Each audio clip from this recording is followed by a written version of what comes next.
Assalamualaikum warahmatullahi wabarakatuh. Perkenalkan, nama saya Wafid Sulistiani, NIM 2003051019, Prodi Penjas Kesrek. Di sini saya akan memenuhi UAS mata kuliah bulu tangkis dosen pengampu Pak Zuhariski MPD. Yang pertama, saya akan menjelaskan sejarah olahraga bulu tangkis. Olahraga kompetitif bulu tangkis diciptakan oleh petugas tentara Britania di Pune, India pada abad ke-19 saat mereka menambahkan jaring dan memainkannya secara bersaingan. Oleh sebab kota Pune dikenal sebelumnya sebagai Puna, permainan tersebut juga dikenali sebagai Puna pada masa itu. 2. Teknik-teknik dalam bulu tangkis. Teknik memegang raket atau grip. Teknik memegang raket menjadi salah satu teknik yang harus dikuasai pemain bulu tangkis, karena teknik tersebut dapat mempengaruhi hasil pukulan bola saat pertandingan. Dalam teknik memegang raket ada forehand. Teknik ini dilakukan dengan tangan kanan dan kiri dengan posisi kepala raket menyamping. Kemudian, raket dipegang seperti sedang menjabat tangan. Bentuk V. Tangan diletakkan pada bagian gerakan raket. Lalu, jari lainnya memegang raket. Backhand dilakukan dengan mengarahkan kepala raket sedikit menyamping.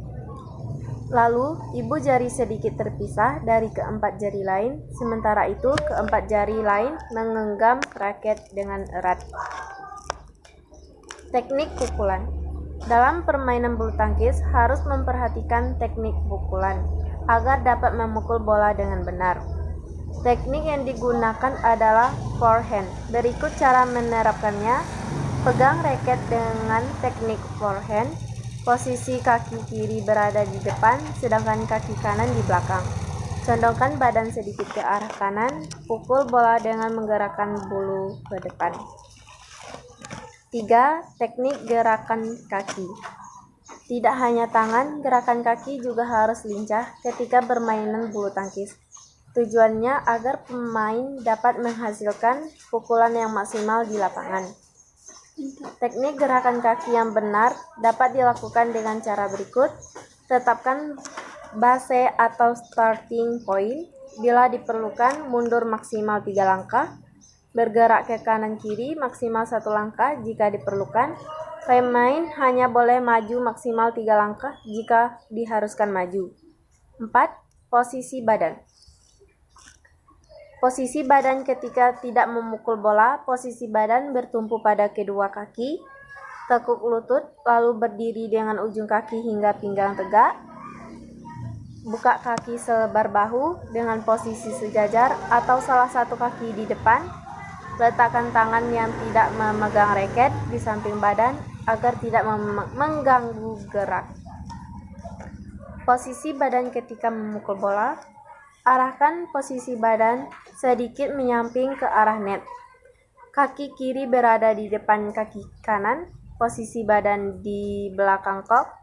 Bahu kanan sedikit ditarik ke arah belakang. Lakukan pergantian posisi bahu kanan dan kiri kanan ketika melakukan pukulan.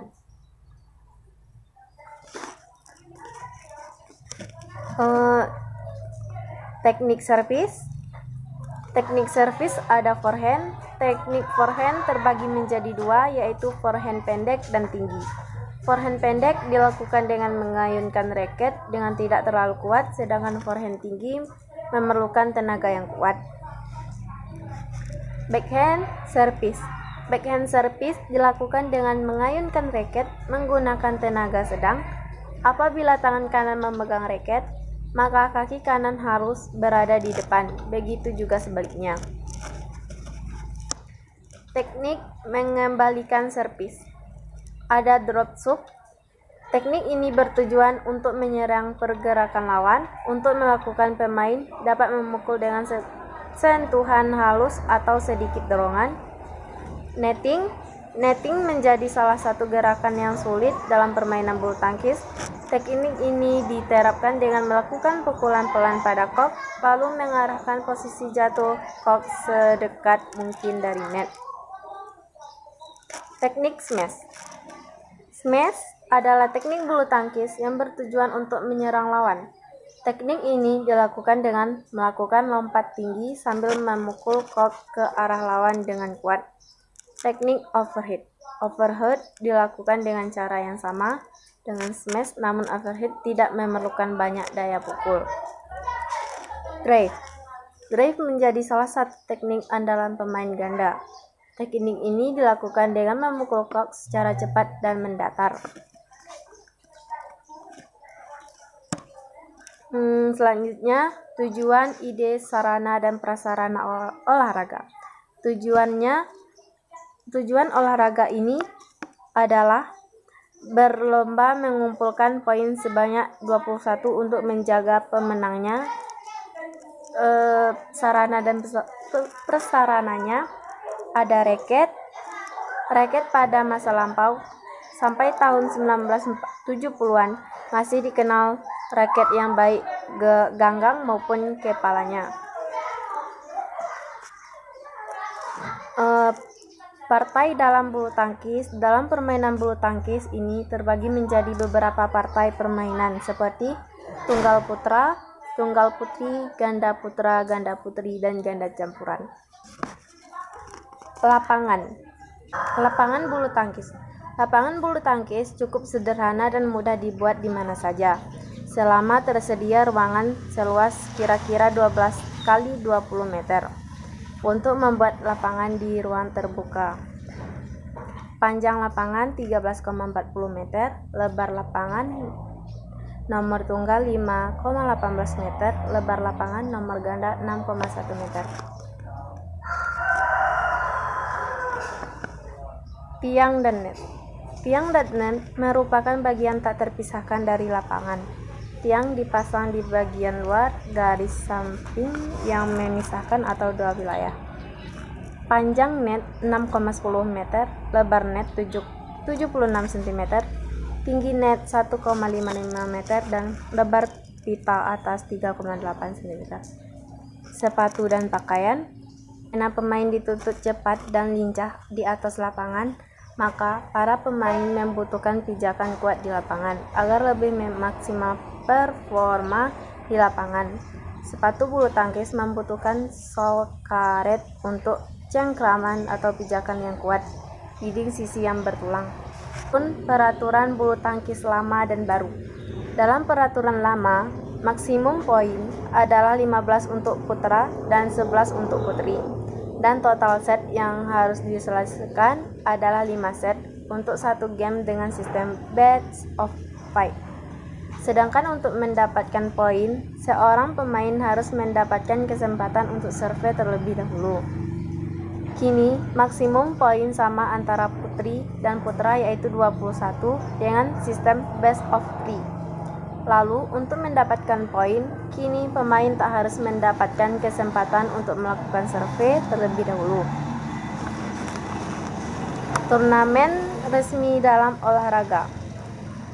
Dalam bulu tangkis internasional di bawah naungan BWF dikategori menjadi 3 kelas, yaitu grade 1, grade 2, dan grade 3. Tingkat 1 ada Olimpiade, 2 kejuaraan dunia, 3 kejuaraan dunia junior, 4 Piala Thomas, 5 Piala Uber, 6 Piala Sudirman, 7 kejuaraan dunia para badminton, 8 kejuaraan dunia senior, dan grade 2 kejuaraan bulu tangkis internasional grade 2 meliputi 6 level turnamen yang dikenal dengan BWF World Tour, yaitu BWF World Tour Final, BWF World Tour Super 1000, BWF World Tour Super 750, BWF World Tour Super 500, BWF World Tour Super 300, dan BWF Tour Super 100. Grade ketiga, kejuaraan bulu tangkis internasional grade 3 juga disebut dengan Continental Circuit atau turnamen sirkuit kontinental. Kejuaraan grade ini meliputi International Challenge, International Series, dan Future Series. Dan yang selanjutnya, kondisi fisik umum dan kondisi fisik khusus. Kondisi fisik umum ada program latihan lari, program latihan senam, program latihan loncat tali, program latihan gabungan, program latihan pemanasan, dan program pendinginan. Adapun kondisi fisik khusus seperti latihan daya tahan, latihan kekuatan, latihan kecepatan, latihan kelenturan, dan latihan menggunakan model latihan fisik dengan menggunakan alat bantu seperti dengan bola medis, loncat tali, bayangan, dan loncat bangku atau gawang. Sekian dari saya tutup dengan wabillahi taufiq wal hidayah. Wassalamualaikum warahmatullahi wabarakatuh.